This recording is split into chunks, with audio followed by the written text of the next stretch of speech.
Si Sara Duterte, Vice President, hindi pa nagbago. Talaga lang ha. Alam niyo kung bakit ko sinabi hindi nagbago?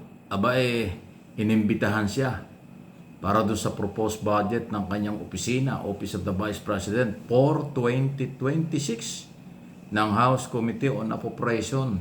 Aba hindi pa rin dumalo. Nagtalaga ng ibang mga opisyal pero hindi naman ho kontento yung mga congressman kaya hindi na rin itinuloy.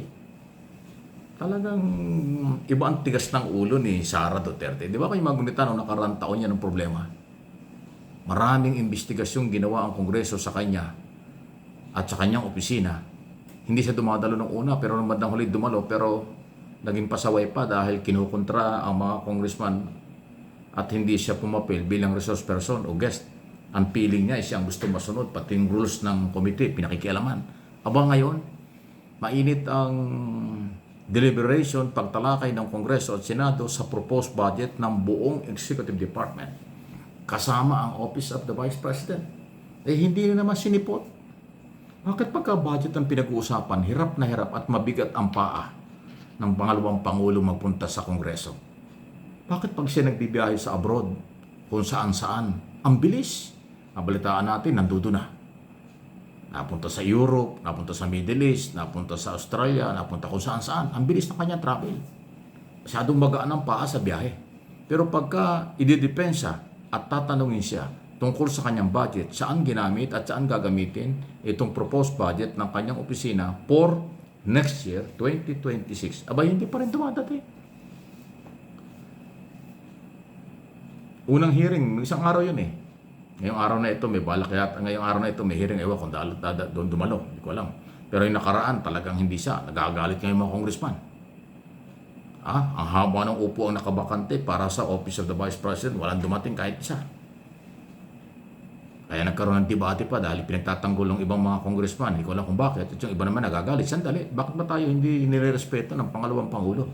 Di ba siya ay obligado magpaliwanag? Kung ang Malacanang, pag dinatalakay ang budget, ang dumarating ay ang Chief Executive, ang Executive Secretary ng Chief Executive na si Bersamin at iba pa. Okay lang yun. Kasi busy ang Pangulo. Pangalawang Pangulo, hindi naman masyadong busy. Wala kang trabaho ang Vice President eh. Bakit pag budget hearing parang hirap siyang dumalo? Hindi talaga nagbabago. Kahit siyang may kailangan, ayaw pa rin humarap. Paano kaya kung ang mga congressman at senador ang may kailangan? Malamang di lalo darating yan. Siya nga may kailangan dahil sa budget eh. Alam nyo, sa ilalim po ng paggawa ng batas, lahat ng resource person at departamento at opisina ng gobyerno, pag kailangan kayo, dapat dadalo para makatulong sa paggawa ng batas. Ayun pong budget ay batas yan eh. Para magawa yung budget na maging ganap na batas, makipag-ugnayan ang lahat ng department head o head ng bawat ahensya ng gobyerno para maipaliwanag, ma-justify yung budget at kung paano gagamitin at saan ginamit. Ganun po yun eh. Kung walang coordination, paano naman mabibigyan? Talagang ibang klase rin. Ano po yung masasabi dyan? Walang pagbabago talaga. Samantala, ito nga hong controversial na Independent Commission for Infrastructure, Office of the President, buo na. Ang chairman ay si Attorney Andres Andy Reyes Jr., dating justice yan. Okay, as chairperson, si Justice Reyes Jr. At ang mga membro naman, dalawa lang, ay ito nga hong si dating Public Works and Highway Secretary Rogelio Singson. At ito naman member na si CPA. Ito po ay Certified Public Accountant ng SGB na si Rosana Pajardo. At siyempre ang pinaka-senior advisor, investigador na si Mayor Magalong, dating Major General ng Philippine National Police. So good luck sa inyong apat. Sana may maipakulong kayo kasi kung wala rin kayo papakulong, sayang lang yan. Wala rin mangyayari. Ang gusto ng mga tao kasi ay may makulong dahil pinagnakawan sila. May maparusahan dahil may nagnakaw sa kanila. Pag walang nakulong at naparusahan, useless ang mga investigasyon. Lalo lang magagalit ang tao. Galit na po ang mga mamamayang Pilipino dyan sa graft in corruption sa ating bansa. Ay yan ang totoo. Okay? So ano yung masasabi dyan? Sunod na ating pag-usapan ay ito naman hong, alam nyo, ang daming isyong natatabunan talaga eh. Hindi ko alam kung Sinasadya bang matabunan ito? Talagang dala lang ho ng napakaraming issue sa ating bansa. Huwag natin kalimutan yung issue sa ICC ng mga Duterte, Sabongero, missing Sabongero, at yan ho yung mga naghahanap ng katarungan at saka po yung impeachment laban kay Sara. Although nabindi niya dahil sa Korte Suprema kasi natigil. Sana Supreme Court magpalabas na ho ng final decision kasi hanggat walang final ruling or desisyon ng Supreme Court ay unfinished business pa rin ang impeachment against Sara Duterte. Nakatabo na lang yan. Okay? Baka abutin niya ng February. February, expired na yung 1 year na sinasabi ng Supreme Court. Although for debate pa yan.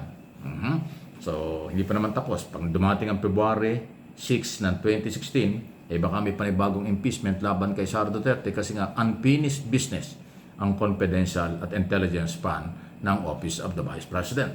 Yun namang missing Sabongero, hindi pa humalinaw yan.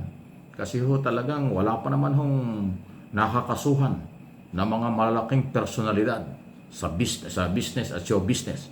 Lahat ay suspect pa lang. Nabanggit niya si Barreto at saka si Ang. Pero under ano pa lang sila? Person of interest at under investigation silang dalawa. Pero yung katarungan ay bitin na bitin pa rin sa mga pamilyang nawala ng mahal sa buhay. Okay? Ang daming issue talaga. Matindi talaga ang ragasan nitong korupsyon. Matindi ang ragasan ng baha.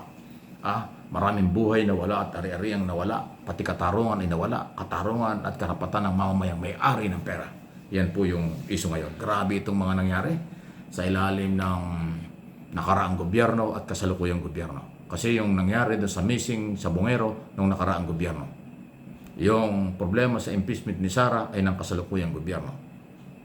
Yun naman talaga. Ang nangyari dito sa controversial na issue ng flood control scam ay nangyari sa nakaraang gobyerno at kasalukuyang gobyerno. So, nagkasunod-sunod sa ilalim ng Marcos administration. Ang tindi ng pagsubok ay samantalang mahigit-higit na lang 2 taon. Kasi sa June 30 ay 2028 tapos na ang term ni Pangulong Marcos. Sa 2027, political issue na. Campaign period na naman for 2028 election. So talagang napakaigsi ng panahon natitira. Ang panahon at oras ang kalaban ng gobyernong ito at ng taong bayan dahil malapit nang matapos. Kaya nga sana sa natitirang mahigit-higit na lang 1 taon bago ang eleksyon sa 27, 28 kasi 27 campaign period na ay meron na hong maipakukulong ang gobyernong ito. Pero tulad na sinabi ko at aking paninindigan, kung gano'n ang composition ng ICI na walang contempt power, recommendatory lang, at saka subwena, kulang. As in kulang. Kasi naniniwala ako, hindi pa ginagawa ni Pangulong Marcos ang sapat niyang kapangyarihan sa ilalim ng batas at presidential system of government para kanyang mabilis na mapanagot. Hindi na kailangan imbestigahan yung may mga ebidensya na. Mr. President, ulitin ko yan. Ikaw ang nagpakita ng mga resibo na nagbayad ng gobyerno sa mga kontraktor. Sapat ng ebidensya yon. Wala nang investigasyon dyan. Sa korte sila magpaliwanag. At ang mga politikong identify at district engineer at DPWs na identify, sapat na yon para panagutin at kasuhan. Sa korte sila magpaliwanag. Doon ang due process, hindi sa investigasyon.